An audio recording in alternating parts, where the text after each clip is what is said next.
In this episode, I'm going to share some of the Q&A that came from my last live Fireside chat. Some of the questions were about writing, like what is there to even write about related to my profession? Do I even want a career anymore? Do I want to do something for myself? Talking about changing careers and how to adapt to a new job and a new boss. And then how do you find a great leadership role, a new job in this challenging economy?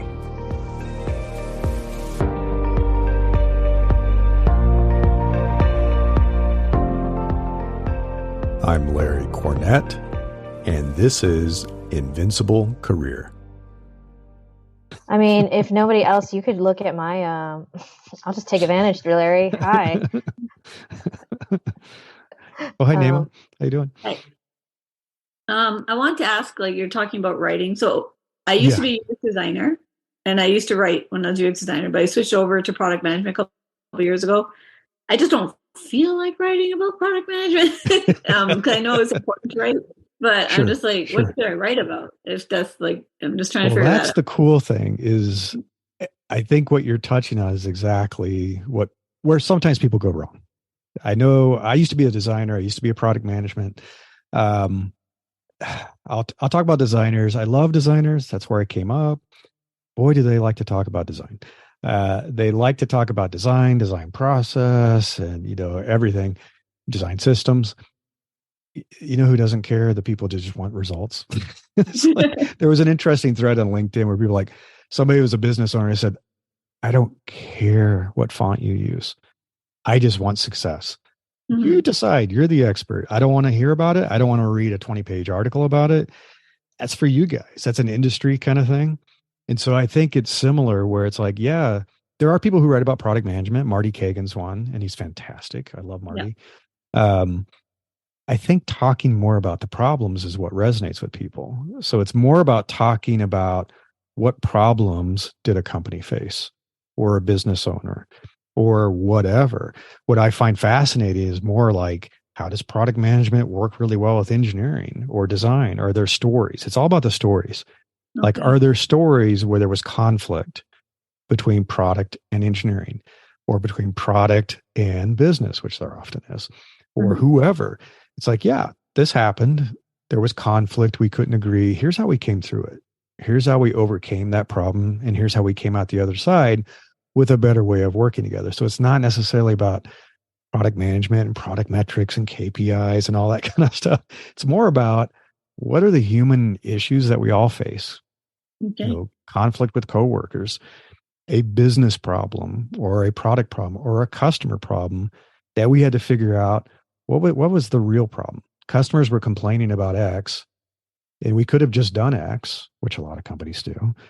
But we thought about it. We did research. We dug into it. And we found out X really meant Y.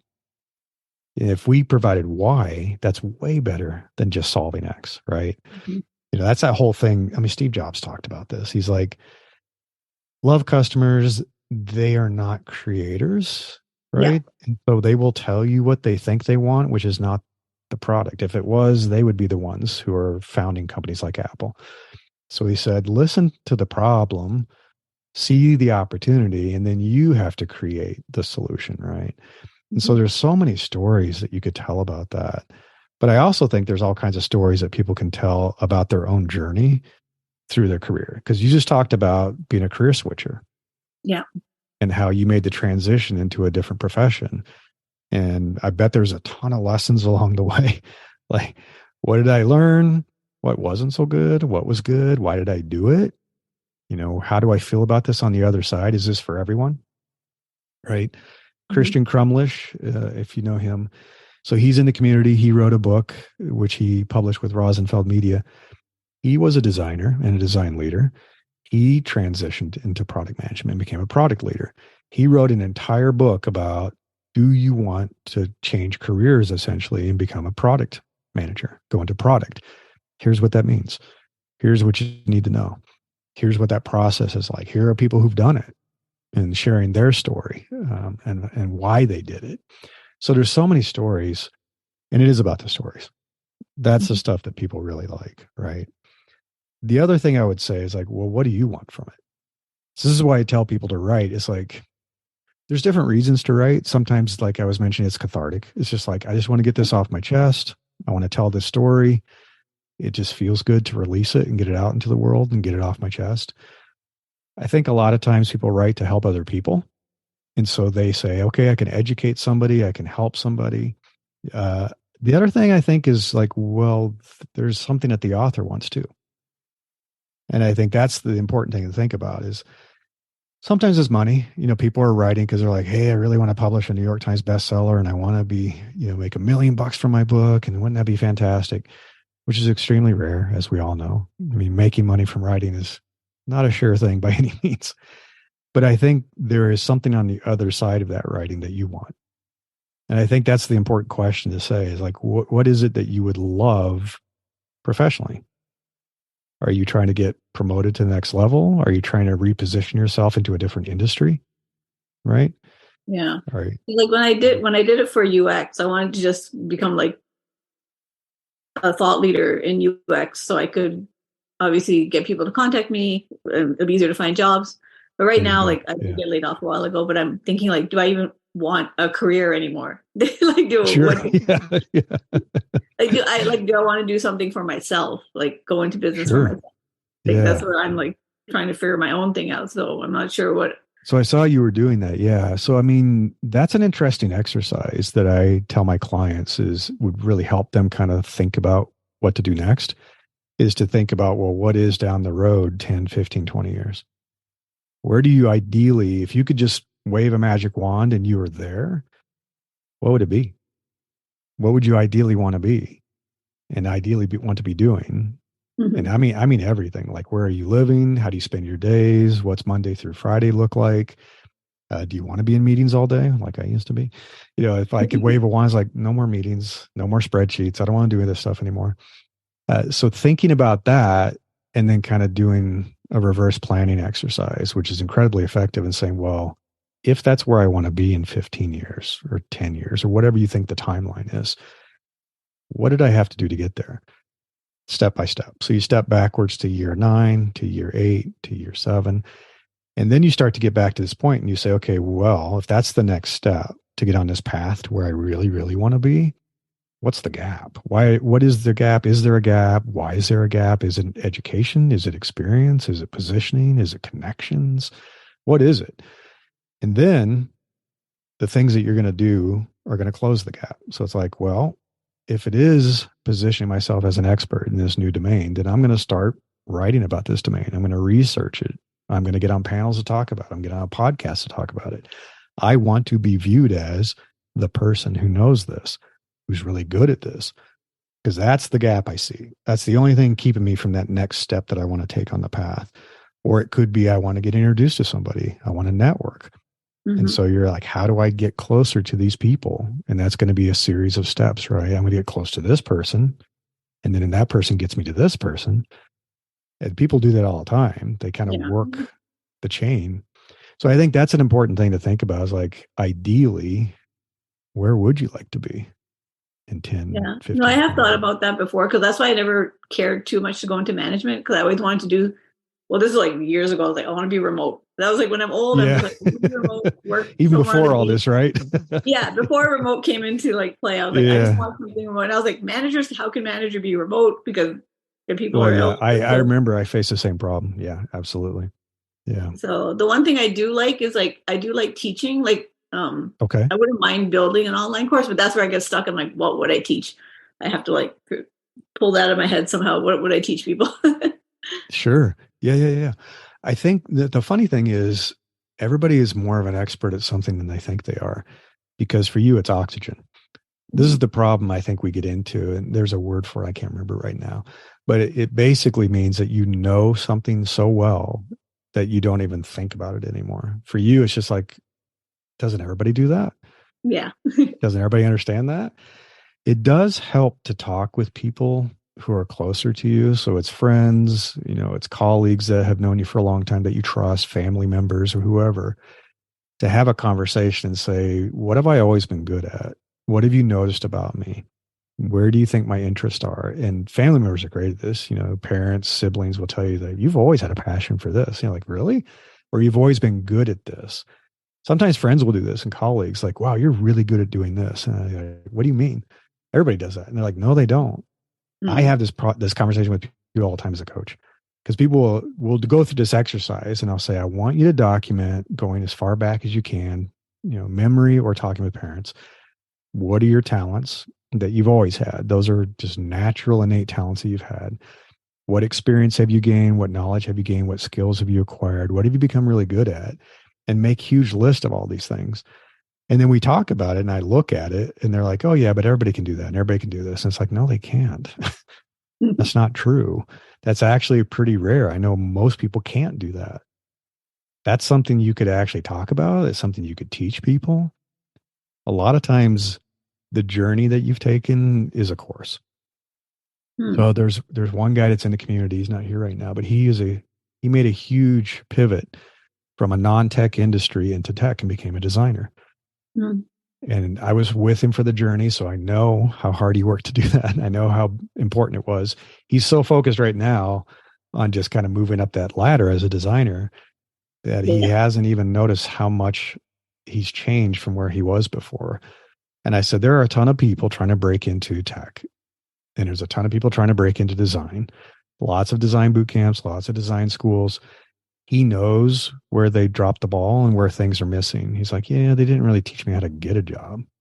They didn't teach me how to network with people. They taught me the skills. I learned how to use Figma. Okay.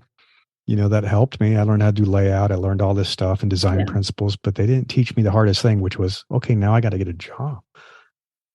And so I said, you've done it.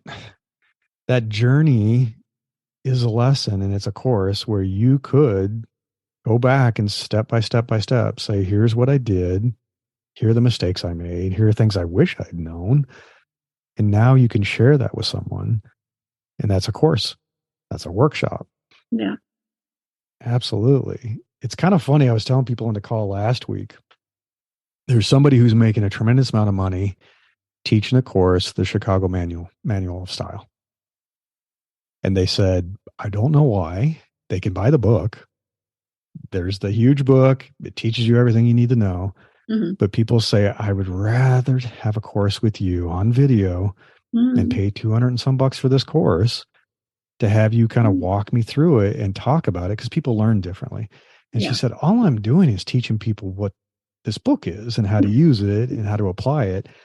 And yet she's making a ton of money from this course, which is crazy. And it's just like, why don't they just buy the book? Yeah. It happens all the time. People talk about this all the time. They're like, could you look it up online? Everything's online. Could you look this stuff up? Could you learn it yourself? Yes, you could. But some people need the interaction with another human being to learn. The most important thing they need is the accountability.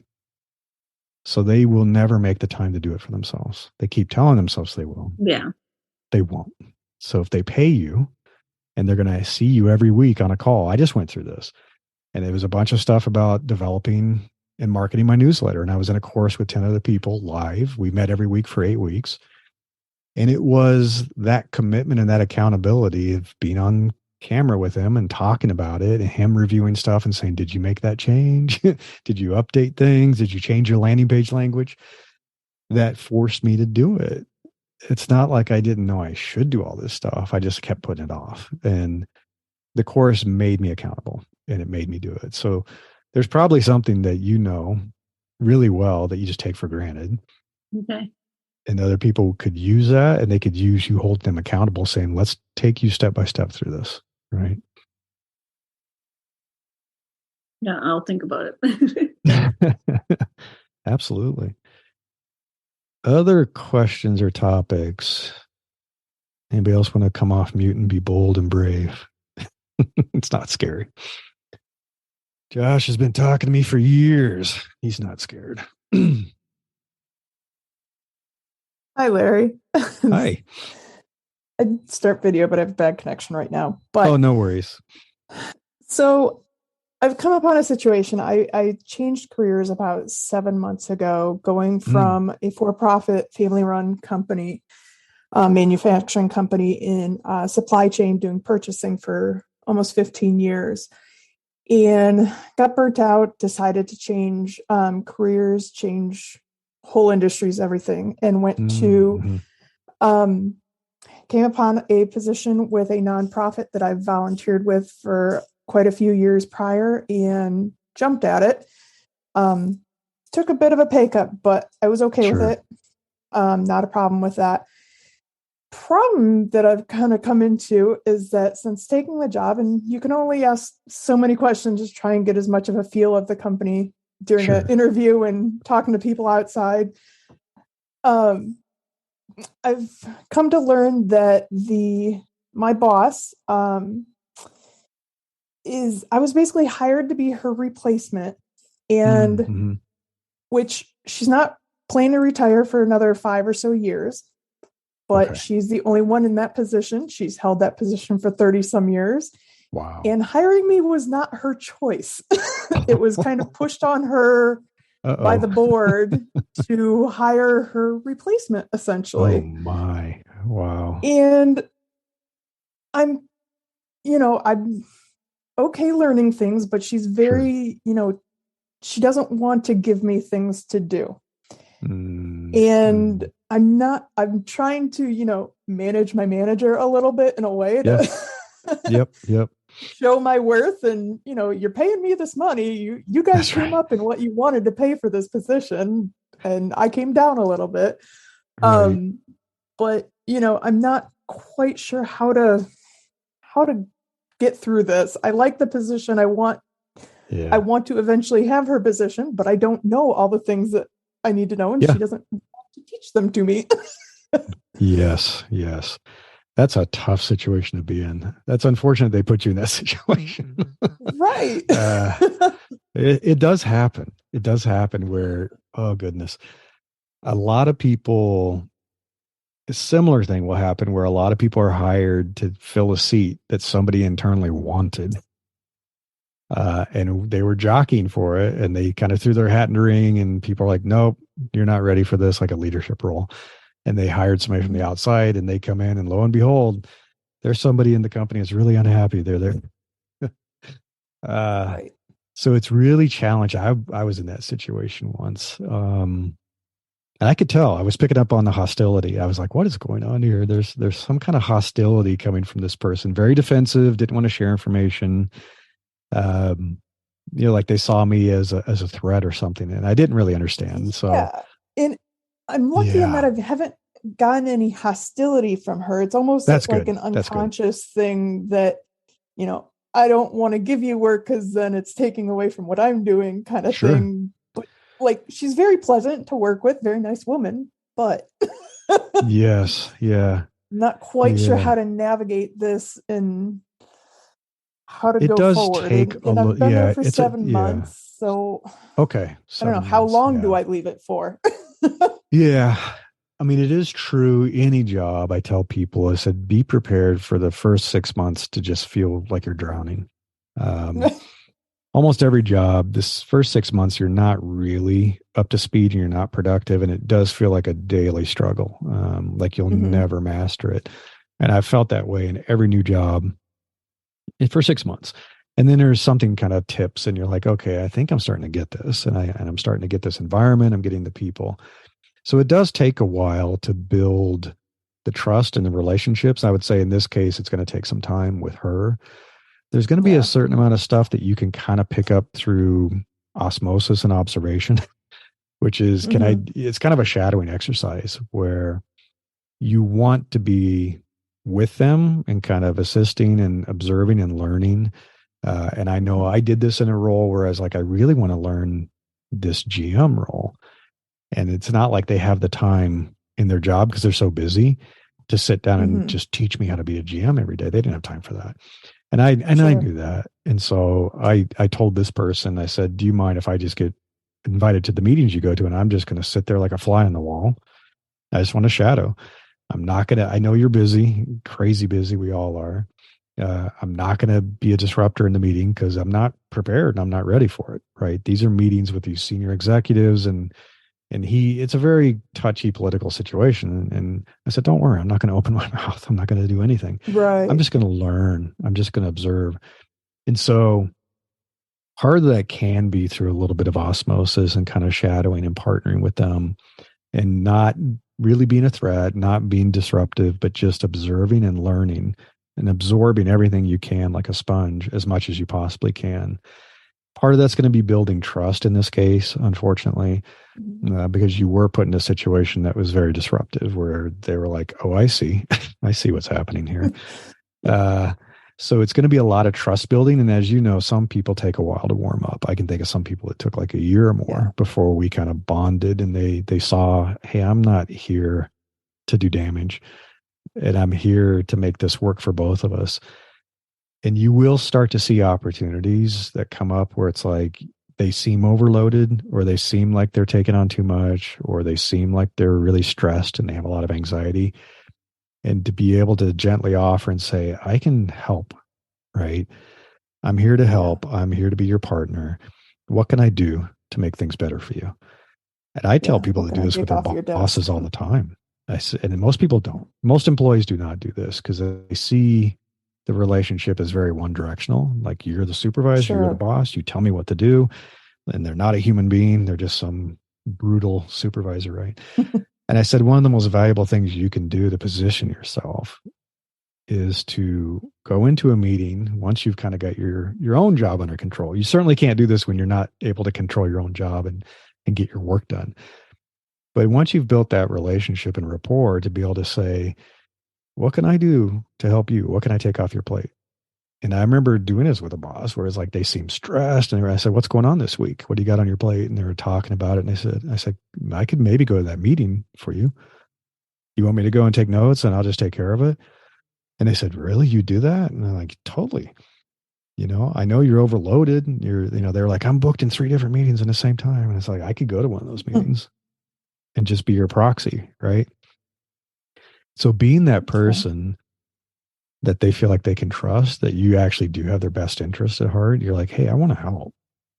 Because it's good for you too, obviously, especially in this case, where it's like, as you are taking on more, her life's going to get easier. It's going to get less stressful. You're going to learn more. You're going to start being seen as the person who's doing these things, and taking care of these tasks. And the transition of power, the transition of the role is going to be seamless. It's going to feel pretty smooth versus abrupt, which sometimes happens. So I would expect, and that's what the board wanted to skip, was an abrupt transition once she decides to retire. It's pretty healthy. I wish they would have worked with her a little bit better about it. It's like, right. I mean, at least she was involved in the interviewing process, so she knew who was coming in. She had a say in that. So at least I'm her chosen one, I guess. That's fantastic. Look at it that way. But... See, that's good. That's good. So she's probably feeling pretty sensitive about it. Maybe one of her concerns is if this person gets up to speed too quickly, I'm out sooner than I want to be. Right? True. And so she's probably, and I've seen this, where people are kind of holding on to the information and power as long as they possibly can, because they know if I'm no longer necessary, I'm out. Yeah. And she may not feel ready. And I have had somebody that I had worked with previously in the volunteering side of things say, I just in talking to her, she was pretty surprised that you caught on to this one project that we were working. She was pretty surprised you caught on to that so quickly. I was like, oh, okay, that was pretty easy, but see. So that may be some of it too. that's probably some of it. Yeah. It sounds like it's not disastrous and it's not hostile, which is fantastic. No, it isn't. It's just one of those things after jumping ship from 15 years in a career. It's kind of scary to come across. What did I get myself into? Sure. Well, I think as long as you keep her very close and build a really good relationship, then she's going to become more and more glad that things are going to be in your hands. It gets to be a point of feeling comforting. And I've been in those situations where I knew I was going to leave and I had to transition ownership of a team to somebody else. And it's nerve-wracking if you care. And so when you get to the point that you feel like that person is up to speed and the team's going to be in good hands, it's comforting. And you start to feel more relaxed. And the day comes where you're like, hey, I'm happy for you to take full control. It's like, they're going to be okay. You're doing great. I think they're in good hands, and now I feel like I can move on to something else. Right. So it's going to be relationship building. But yeah, keep her really close and just be that person that's there to help, make her life easier. And over time, that's going to mean more and more stuff goes to you, which is the way it should be. Yep. All right. Thank you. You bet. Hey, look, it's Ashim. How you doing, man? How's it going, Larry? Long time no see. Yeah, I sorry I'm late. I signed up and then got pulled into other things, but no worries, no worries. So you got yourself out of the snow? Yeah, finally. Yeah, we finally have spring weather just even in the last couple of days. Like we've had heat on for a long time. Like, where's our spring? But now I think we finally have it. Yeah. Nice. Sheem and I worked together at Yahoo many years ago. Yeah. Yeah. Yeah, I thought I'd just come on and touch base. I didn't have any particular question, but I am once and again sort of in between. This sort of okay. Comes looking for your next thing. Okay. What are you looking for? These days it's more, I think I really want to focus on leadership roles just only this time. Okay. Okay. Just because, to doing product for this many years, it's just, yeah. not, I think it's either like that or it's either, something early stage where, I could kind of just try a little product ship, but, it's all balance of home and yes. Life balance, figuring that out also. But yeah, I'm just kind of still in that early phase. Just sort of, April was my last, early April was my last run, my last job. And so it's kind of regaining focus, kind of what you were talking about just now, just a little bit of just getting the mental. I don't, I'm more, I'm not looking at 1 year, but, but I'm looking at, trying to figure something out soon. So just but I know it's not very realistic with anything's possible in this environment. I guess that's the economy's crazy, huh? It's definitely been more challenging, I would say, this year after just the massive number of layoffs in tech. So it's like the market's more competitive than it has been in the past 3 years, where it was like an employee's market. It was fantastic. Yeah, it's definitely flipped. But that doesn't mean there aren't things out there. There definitely are. So are you looking product leadership or business leadership? What do you think? Product leadership. It could be more wide. It could be wider, and then product. I mean, I've done product for so long. So I saw, so one of my friends was telling me, why don't I come into business development and do some of that? And there's a lot of roles, opportunities opening up, and then my core is happens to be AI. Well, that's good. Which is like suddenly now become popular. And when I got my degrees and all that, it was people laughed at me about the machine learning stuff. Why would I like emphasize that? So it's just funny a little bit about that. So I'll probably look for something like that. I think what I'm learning is more.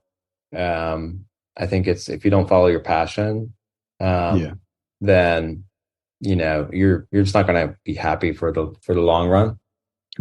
At some point, you'll kind of lose your focus and just not, if you find reasons not to want to be there. Exactly. More than wanting to be there. So I think that's very important, even if it takes a little bit more time. It's right. That's right. Yeah. That's exactly the challenge. I would say finding a job, just any old job, isn't. I shouldn't say easy, but it's easier. It's definitely easier. Finding something where it's like I'm actually interested in this domain, or I'm actually interested in this company, it's harder, and it does take a little bit more time. But at least you land someplace that's intentional, and you're like, I could get excited about doing this work. I could get excited about going to work every Monday morning. Yeah. Definitely good. You have a tremendously powerful network, obviously, from what you've done and being at Yahoo. So I'd say in the early days, I always tell people, take a month or two and do nothing but just refresh your network. And it seems like, I'm just having chats and coffee and lunch and it's social. Mm-hmm. And as you know, in this industry, social is business and social is career. And it is. It's like intentionally reconnecting with people like Bill Michaels and Vish and all these people, right? That we know so well. And just saying, hey, how you been? What have you been up to? I'd love to catch up. And they're going to say, what are you up to? And then you're going to say, funny thing, I'm actually looking around for my next thing. And they're like, what are you looking for? That's exactly what they're going to say. You're like, well, I'm kind of interested in artificial intelligence. That's my background. It's hot right now. So I'm looking for a product leadership role with a company that's growing, that's in the artificial intelligence space. And they're going to say, okay, good, duly noted. And they're going to remember that. Or going to say, I know somebody you should talk to. And so that's exactly how all these things go. So I'd say it'd be a fantastic investment I tell people, download all your connections from LinkedIn into just a CSV file, put it into a spreadsheet, treat it like a customer relationship management, a CRM system, and go through and say, whoa, I'd love to talk to this person. Oh, I forgot about that person. They're fantastic, and just make a note and say, I'm going to schedule this and work your way through it and say, every week I'm going to talk with like 5 people, right? Yeah. Some will be quick calls, like, we'll do a Zoom. Some of you will be like, I'd love to have coffee with that person or go out to lunch with that person, whatever. Now that we can go back out in the world again. But I would do that. That'd be, as you know, the fastest path back into a good opportunity. It's through the network. It's always through the network. Yeah, absolutely. Yeah, that sounds exactly right. I started a little bit of that, and then good. Okay. Been doing juggling some home stuff, and I'm going to take some time off. I'm going to Europe for a couple of weeks. Starting. Oh, nice. Starting That's Monday. Cool. There you go. go. Just like it's been through the grinder. Working startups at 10, 12 hours a day. Yes. It's just you need a detox from all that. Yeah. That was me when I left Yahoo. It was supposed to be just a couple week vacation that turned into a 3-month vacation that turned into I never went back to a job. It's like, and all of a sudden, 13 years later, it's like, oh, I haven't had a job in 13 years. So I thought you did pick up something in the Bay Area. Did for a little bit some contract work or something. I did consulting, yeah, but I never went back to a 9-to-5. I never went back to a corporate gig. So I did consulting. I had my own startup for a while, and then I've been consulting ever since, doing the leadership coaching. Over 6 years now. So it's like, yeah, I love it. I mean, talking with people like yourselves, this is fun. Yeah. It's always good. Yeah, for sure. Well, cool, man. Now that I know, I'll keep my eyes open. Yeah, definitely. Awesome. It's great to meet you all. I know you probably come from different walks of life. But, Lots of tech people. Any other final questions before we wrap up, folks? Anybody else have something want to talk about? Going once. Going twice. All right. Cool. Well, it's great having everybody here, seeing some new faces. Feel free to follow up later if you have any questions, and you can always attend another one of these. I do them every month now because it's a great way to get to meet people and take questions and share all the information that we all can share to help each other, because a lot of us are in the same boat. A lot of us are looking for career change. A lot of us are in tech. Everybody's trying to do something that they love and be successful doing it. That's really what it's about. All right, guys. Have a good night. Thanks for joining. Thank you. Take care, everyone. Until next time, I wish you the best of luck in becoming an opportunity magnet for the best things in life.